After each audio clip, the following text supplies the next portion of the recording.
աշխատում է։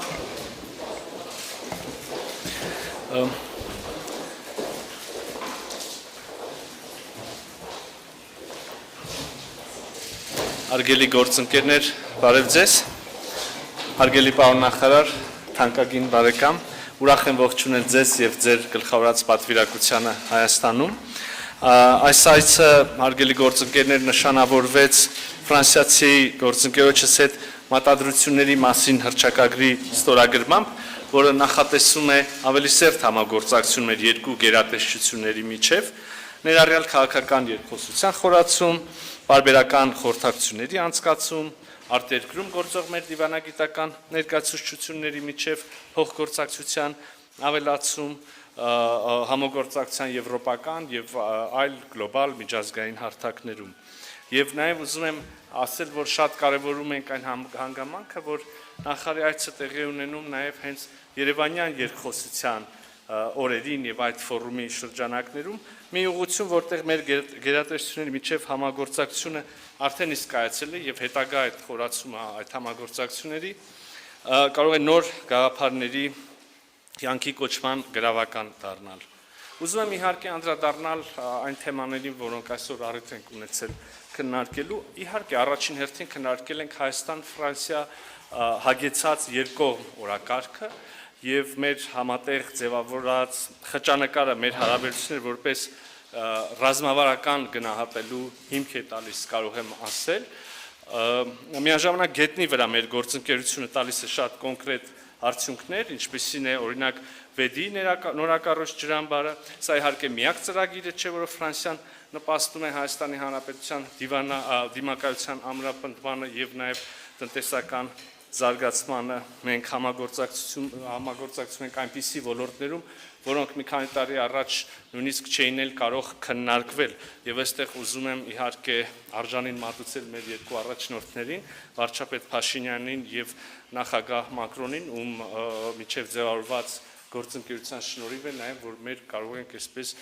մեծ հսկայական քայլերով առաջ մղել Հայաստան-Ֆրանսիա բարեկամությունը, որը ունի իհարկե իր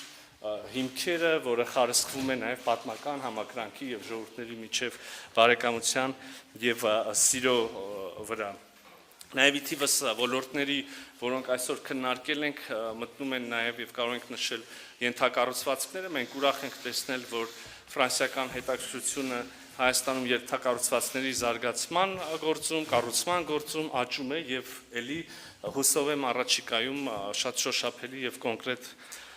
նորություններ կունենանք, ապակենտրոնացված համագործակցության զարգացումը իր հերթին միտված է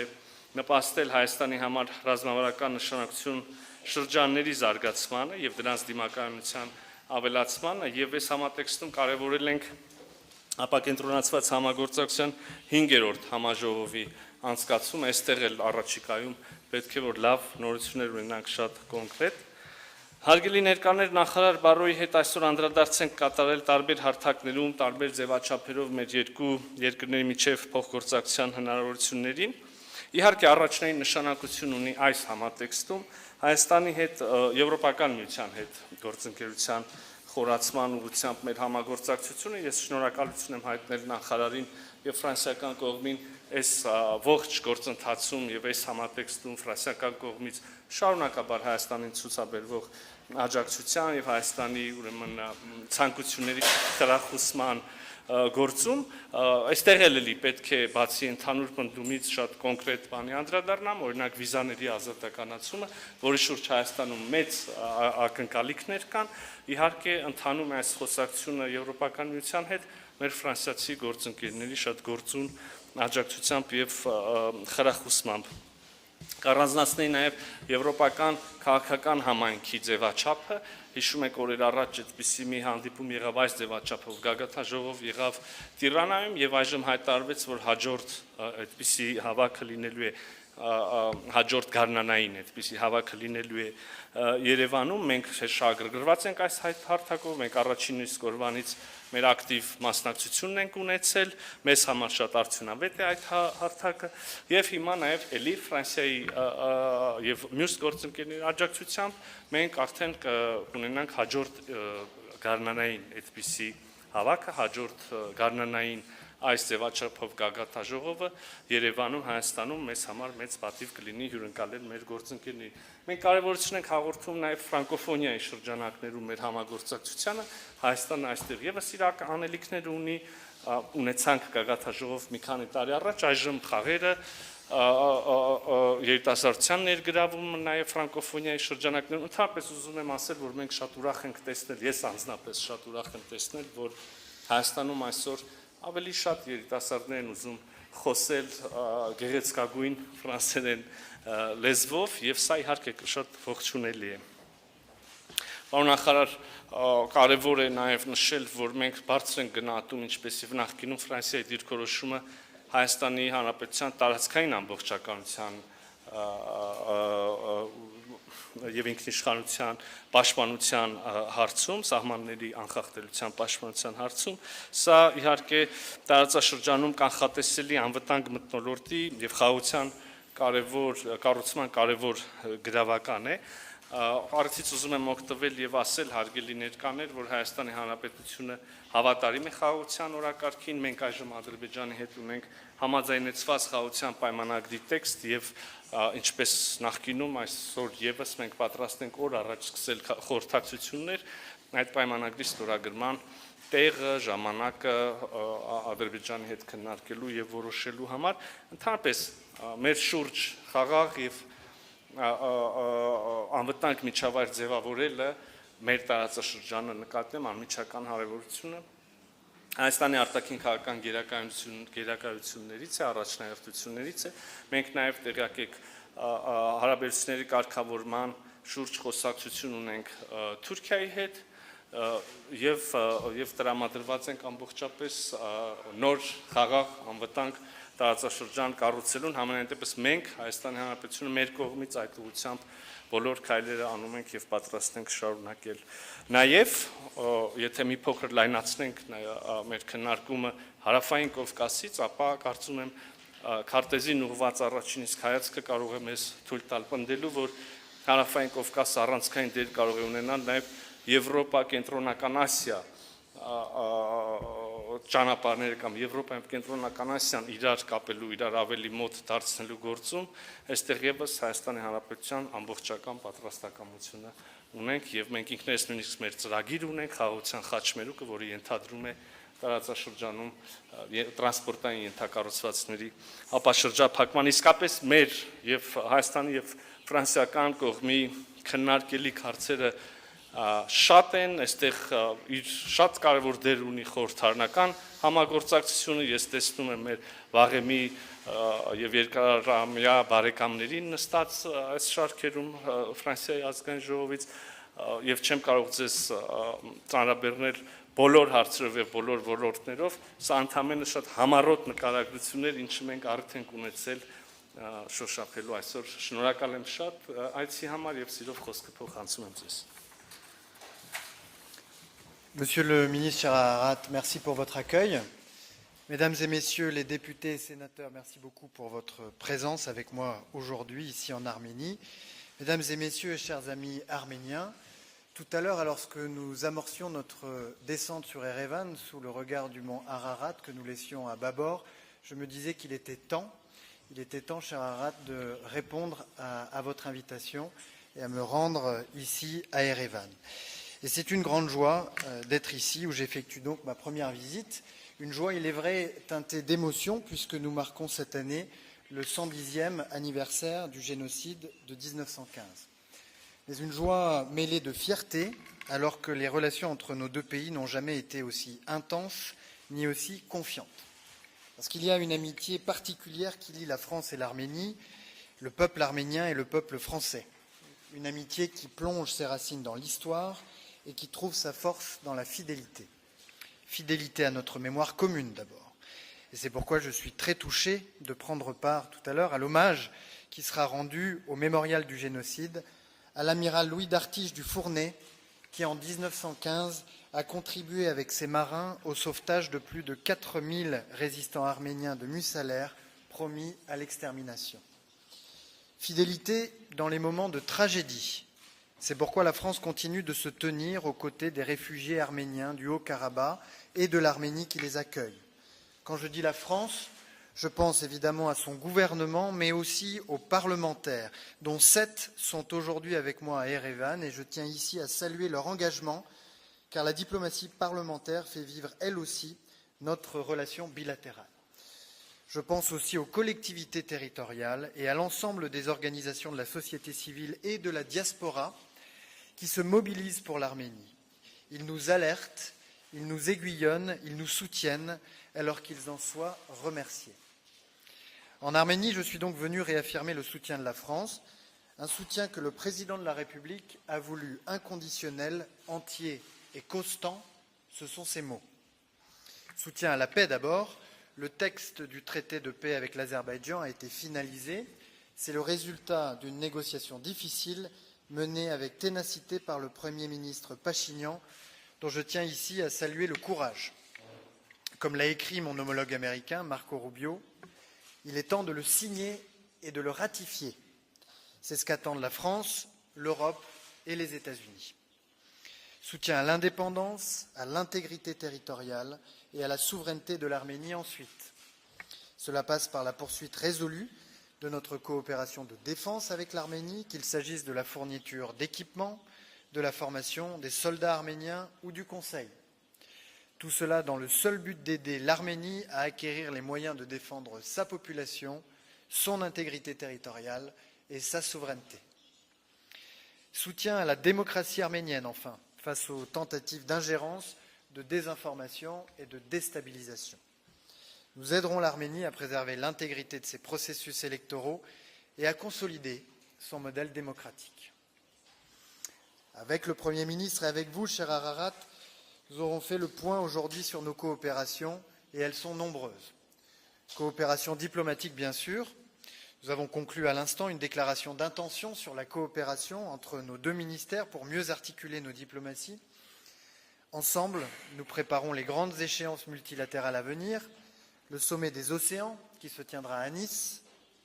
le 9 juin, la COP17 pour la biodiversité qu'accueillera l'Arménie l'année prochaine en 2026, les Jeux de la francophonie qui seront organisés à Erevan en 2027 et en vue desquels nous partageons avec nos amis arméniens l'expérience des Jeux de Paris 2024. Et nous sommes heureux également que l'Arménie soit l'hôte du 8e sommet de la communauté politique européenne, ce qui a été rendu possible grâce au soutien croisé décidé entre les autorités arméniennes et azerbaïdjanaises. Coopération économique autour de projets phares. L'Arménie a confié à la société française Idemia la production et la gestion de ses documents d'identité. C'est une marque de confiance et un signal fort envoyé aux entreprises françaises. Et cette confiance est réciproque. J'ai le plaisir de vous annoncer que l'AFD a souscrit à hauteur de 26 millions d'euros la première obligation verte arménienne émise par la National Mortgage Company. Et Proparco, la branche de l'AFD qui intervient dans le secteur privé, est entrée à hauteur de 22,5 millions d'euros au capital de la banque arménienne Akba. Et puis, tout récemment, le 22 mai dernier, l'AFD a approuvé un nouveau projet de développement dans le secteur de l'eau et de l'agriculture en Arménie, qui sera soutenu par un prêt de 100 millions d'euros. Coopération décentralisée également, alors que se tiendront dans quelques jours à Goris, dans le Syunik, les assises franco-arméniennes de la coopération décentralisée.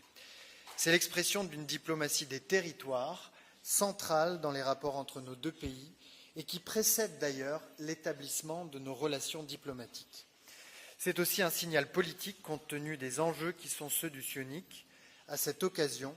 la France ouvrira à Goris une agence consulaire. Et puisque, avec l'Arménie, la France s'engage dans la durée, nous allons conclure aujourd'hui plusieurs accords qui seront le socle de nos coopérations futures. La déclaration d'intention sur la coopération entre nos deux ministères, dont j'ai dit quelques mots, l'accord entre Business France et son homologue arménien, Entreprise Arménia, pour accompagner les entreprises de nos deux pays dans leurs projets en France comme en Arménie, et puis l'accord qui acte l'installation en Arménie d'Expertise France, grâce auquel nous avons d'ores et déjà déployé plusieurs experts dans les administrations arméniennes au service des réformes qui sont chères au Premier ministre Nicole Pachinian. La France, enfin, continuera d'œuvrer activement à l'intensification des relations entre l'Arménie et l'Union européenne. qu'il s'agisse de la facilité européenne de paix, du dialogue sur la libéralisation des visas de court séjour, de projets d'investissement dans les infrastructures ou la connectivité, la France sera toujours promotrice d'un haut niveau d'ambition et de réalisation pour une relation qui a vocation à devenir de plus en plus structurante. Voilà, mesdames et messieurs, les sujets dont je suis venu m'entretenir en confiance avec le Premier ministre Pachinian et le ministre des Affaires étrangères, cher Ararat, que je remercie de leur accueil amical et chaleureux. Je ne voudrais pas, cependant, terminer ce propos sans saluer la remarquable tenue politique et intellectuelle du Yerevan Dialogue, du dialogue d'Erevan, auquel j'aurai tout à l'heure l'honneur de participer. Cette seconde édition le consolide comme un rendez-vous incontournable pour les décideurs, les penseurs et les chercheurs de la région et bien au-delà. Merci beaucoup, cher Ararat.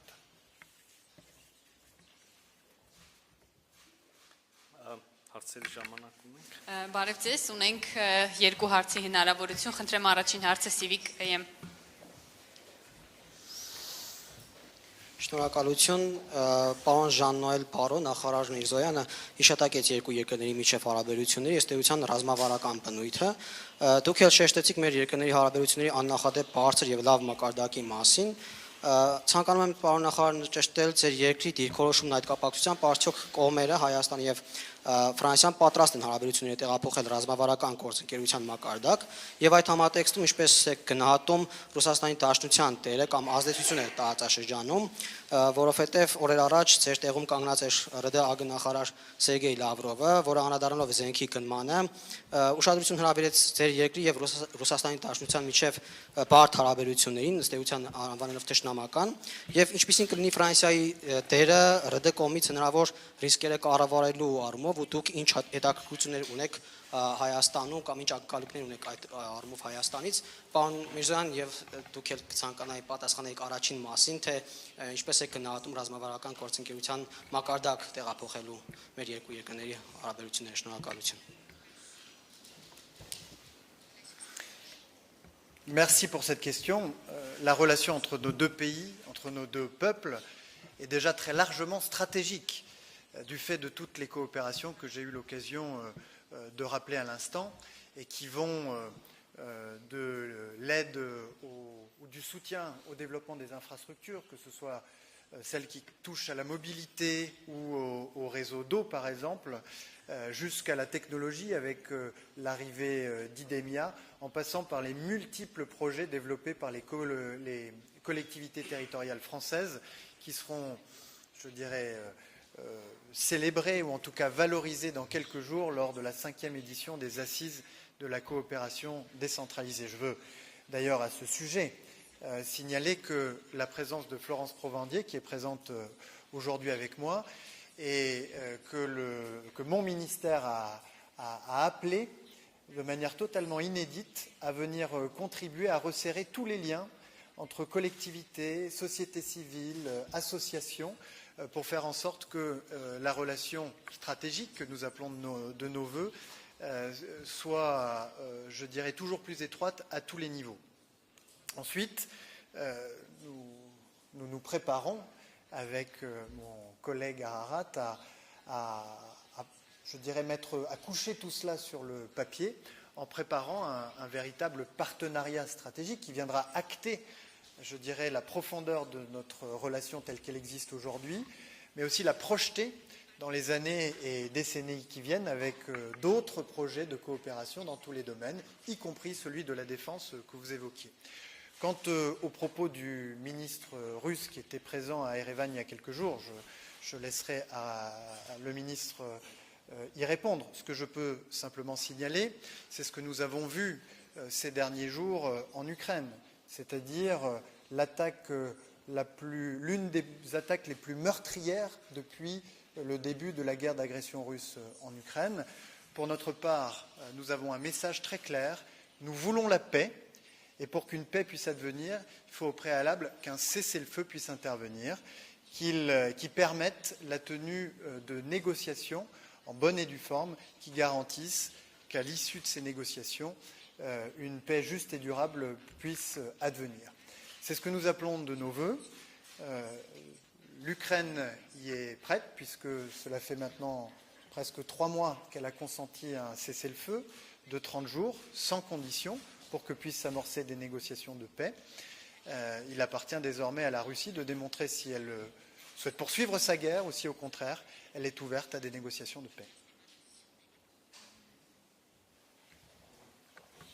Ես շնորհակալ եմ, որ միայն հարցի մի մասը ինձ ուղեցիք, իրականում։ Թեև ես սիրով կարող եմ անդրադառնալ ձեր բոլոր հարցերին, ես իսկապես շատ համաձայն եմ այն ամենի հետ, ինչ որ ասվեց իմ գործընկերոջ կողմից, Հայաստան-Ֆրանսիա ռազմավարական գործընկերության համատեքստում, տեսեք, մենք թվարկեցինք արդեն բազմաթիվ գործիքներ, եւ սա կրկին ուզում եմ շեշտել, շատ հպանցիկ ակնարկ է, թվարկեցինք գործիքներ, թվարկեցինք ուղղություններ եւ համագործակցության դրսեւորումներ, որոնք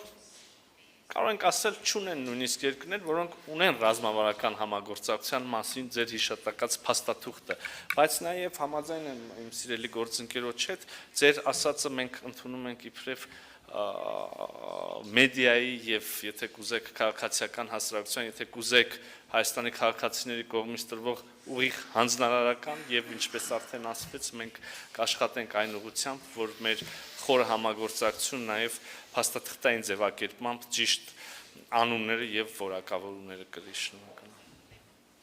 Մյուս հարցը փոխանցենք Ազատության ռադիոկայան։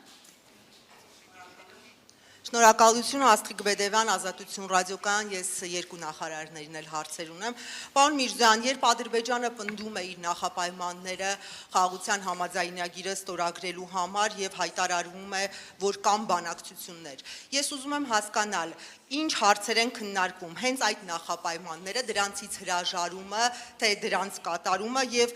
հարցի այսպես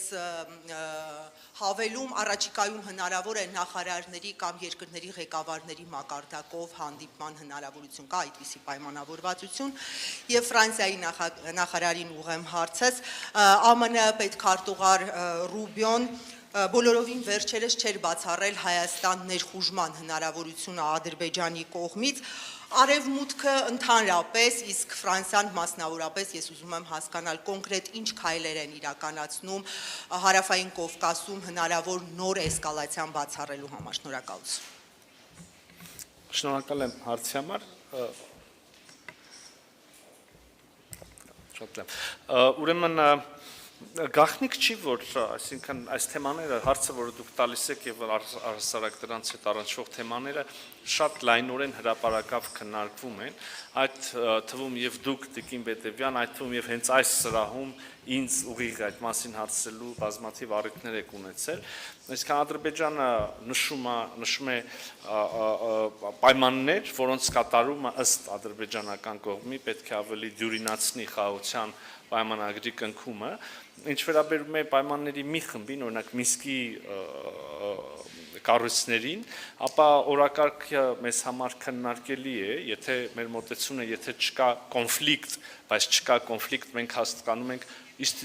ինստիտուցիոնալիզացված կերպով, որն է ստորագրված, ավերացված կամ այսինքն շատ ավելի պատկերացնելի շոշափելի խաղաղություն, ապա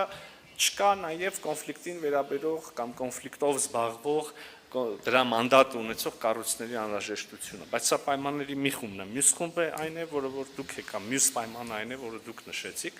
Հայաստանի սահմանադրությունը, եւ այստեղ մենք ունենք երկու ճանապարհ, այսինքն կրկին մեր մոտեցումը ասել ենք, այս օրակարգը մեզ համար ընդունելի չի, բայց ուզում եմ առիթը օգտագործել եւ բացատրել։ Տեսեք, ունենք երկու ճանապարհ։ Եթե դիցուկ Ադրբեջանի մտահոգությունները անկեղծ են, անկեղծորեն Ադրբեջանը մտահոգված է, թե Հայաստանի սահմանադրությունը ունի տարածքային պահանջներ Ադրբեջանի տարածքային ամբողջականության նկատմամբ։ Այս դեպքում այդ մտահոգությունների ամենաուղիղ, հասցեագրման ամենակարճ, ամենաճիշտ, ամենաուղիղ ճանապարհը խաղաղության պայմանագրի ստորագրումն է, ոչ թե չստորագրումը, եւ կարող եմ բացատրել ինչու։ Այս պայմանագիրը ստորագրումից հետո մեր օրենսդրության պահանջների համաձայն պիտի անցնի վավերացման գործընթաց եւ առաջին հերթին պիտի դիմենք սահմանադրական դատարան, որը աշխարհում գոյություն ունեցող միակ մարմինն է, որը իրավասություն ունի մեկնաբանել մեր սահմանադրությունը։ Հիմա պատկերացրեք իրավիճակ, երբ մենք ստորագրում ենք պայմանագիր եւ հարցնում ենք Սահմանադրական դատարանի կարծիքը եւ Սահմանադրական դատարանն ասում է, որ սա համապատասխանում է Սահմանադրությանը։ Այսինքն, իսկ պայմանագրում մենք ունենք գրած, որ մենք տարածքային պահանջներ չունենք միմյանցից եւ ահա եթե Սահմանադրական դատարանն ասում է, որ ամբողջ պայմանագիրը, այդ թվում եւ այս պնդումը համապատասխանում է Սահմանադրությանը, նշանակում է հարցը փարատվում է, ես կարող եմ ավել փաստարկներ բերել, բայց իշահ ժամանակի չեմ անի դա իհարկե եւ եթե ադրբեջանների մտահոգությունները անկեղծ չեն, ապա էլի հիմա դուք հարցնում եք ինչ հունով կարող են գնալ քննարկումները, եթե հայտնի են այս պայմանները, քննարկումները կարող են գնալ ոչ անպայման, դուք մի քիչ ծայրահեղաբար որակեցիք ընդունել պայմանները կամ ամբողջապես մերժել դրանք, մենք պետք է ներկայացնենք մեր փաստարկները, լսենք ադրբեջանական կողմին եւ փորձենք այնուամենայնիվ լուծում գտնել եւ հենց սա էլ ընդհանրապես որևէ հարցում բանակցությունների իմաստն, եթե վերցնենք որևէ խնդիր, որտեղ կան երկու հակադիր դիրքորոշումներ եւ ընդունենք այդ երկու հակադիր դիրքորոշումները որպես վերջնական, ապա աշխարհում բազմաթիվ հարցեր չէին լուծվի, բայց մեր առաքելությունն է փորձել լուծում գտնել եւ այս առումով եթե կարողանանք պայմանավորվածություններ ձեռք բերել առաջիկայում նախարարական մակարդակով, վարչապետի նախագահի մակարդակով նոր հանդիպումների, որտեղ կարող ենք ելի լուծում քննարկել ավելի ֆունդամենտալ կերպով քննարկել, քան դա թույլ են տալիս միջազգային օրինակ ֆորմատները ժամանակի տեղի առումով, ապա իհարկե մենք կարող ենք ողջունել միայն եւ մենք կողմ ենք այդպիսի հանդիպումների։ Je vais d'abord répondre à votre question, puis ensuite je vais compléter ma réponse à la question précédente. Sur votre question, nous avons soutenu les efforts des autorités arméniennes pour parvenir avec l'Azerbaïdjan à un traité de paix en bonne et due forme. Et lorsque un accord politique a été trouvé par les deux parties, nous l'avons salué. Et nous encourageons désormais les deux parties, en particulier l'Azerbaïdjan, à signer ce traité de paix pour qu'on puisse avancer dans une région qui est si importante, si centrale, et on aura l'occasion d'en parler lors du dialogue d'Erevan, qui est un nœud de connectivité qui est essentiel pour l'Europe. Il est fondamental que ce traité puisse être signé. Ensuite, lorsque il y a quelques semaines, des tensions sont apparues, nous avons appelé à la retenue pour éviter l'escalade, puisqu'on était si proche de la paix. Il aurait été dramatique que cette paix puisse être remise en question par la violence. Je souhaite pour ma part, désormais qu'un accord politique a été trouvé, que l'on puisse aboutir rapidement à cette signature. Puis je reviens à la question précédente qui était posée sur l'animosité avec la Russie, en tout cas sur le thème sur lequel vous m'interrogiez. Nous, France, Europe, nous ne sommes pas en guerre contre la Russie ni contre le peuple russe. Mais nous sommes en résistance contre la poutinisation du monde, c'est-à-dire la redéfinition par la force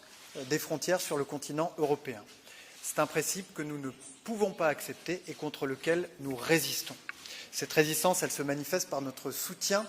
à l'indépendance, à l'intégrité territoriale, à la souveraineté de l'Ukraine et donc à son effort militaire pour contenir la guerre d'agression russe. Ni l'Ukraine, ni l'Europe, ni personne n'a de revendications territoriales sur la Russie. C'est la Russie aujourd'hui de Vladimir Poutine qui a des revendications territoriales sur l'Ukraine et peut-être sur d'autres pays. Et puis notre résistance, elle va continuer de se manifester avec des sanctions de plus en plus lourdes qui vont venir tenter de repousser ou en tout cas de rendre l'effort de guerre, ou le coût de l'effort de guerre mené par Vladimir Poutine insoutenable pour la Russie, puisque ce que nous voulons, c'est que le feu cesse pour que des négociations puissent s'engager. C'est également la volonté des Ukrainiens. C'est maintenant à Vladimir Poutine d'en décider. Մենք ունենք 8 րոպե, վերջին հարցի հնարավորությունը Armen Press. Շնորհակալություն Էմանուել Մարգարյան, Armen Press, պետական լրատվական գործակալություն, հարցս առնչվում է վիզաների ազատականացմանը, նախ Ֆրանսիայի հարկարժան արտգործնախարարին եմ ուզում հարց ուղղել։ Մի կողմից երկրները եվրոպական իրենց միգրացիոն քաղաքականությունն են խստացնում, բայց մյուս կողմից էլ տեսնում ենք, որ ակտիվ այդ բանակցությունները Հայաստանի հետ վարվում են վիզաների ազատականացման հետ կապված։ Ինչ եք ակնկալում պարոն նախարար այս գործընթացից, ինչ դա կտա Եվրոպային նաև, ինչ կտա Հայաստանին պարզ է, որովհետև մենք սպասում ենք դրական ավարտին այդ գործընթացի, եւ օգտվելով առիթից նաև պարոն Միրզոյան մի քանի խոսքով ասեիք, թե ինչ փուլում են բանակցությունները այժմ վիզաների ազատականացման հետ կապված։ Շնորհակալություն։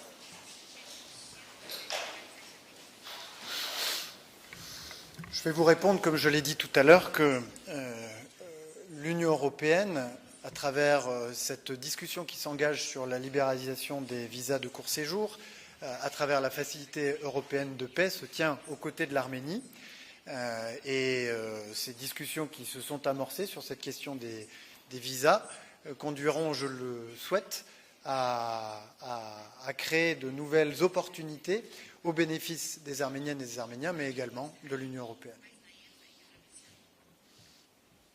Շնորհակալ եմ, ես էլ կփորձեմ հնարավորինս համառոտ անդրադառնալ, հատկապես որ շատ այստեղ քաղաքական ասելիք ամենայն դեպս չկա, մենք ունենք երկու կողմերի մեծ պատրաստակամություն, բանակցությունները սկսված են, բայց կան նաև բազմաթիվ տեխնիկական հարցեր, տեխնիկական գործեր, որոնք պետք է արվեն, թույլ տվեք նաև այսպես ձևակերպել, եւ մի մասը հենց մեր պարտավորություններն են, մենք քիչ առաջ խոսեցինք բիոմետրիկ անձնագրերից, սա միայն մեկն է այն անելիքներից, որոնք պետք է ապահովվեն, որպեսզի Հայաստանը եւ Եվրոպական միությունը միասին կարողանան այդ որոշմանը գալ, այսինքն այստեղ բանակցությունները միայն միմյանց համոզելու մասին չեն, այլ նաև պատկերացնելու են ճանապարհ, այն քայլերը, որոնք պետք է արվեն երկու կողմերի կողմից էլ։ Այսքանը, շնորհակալություն։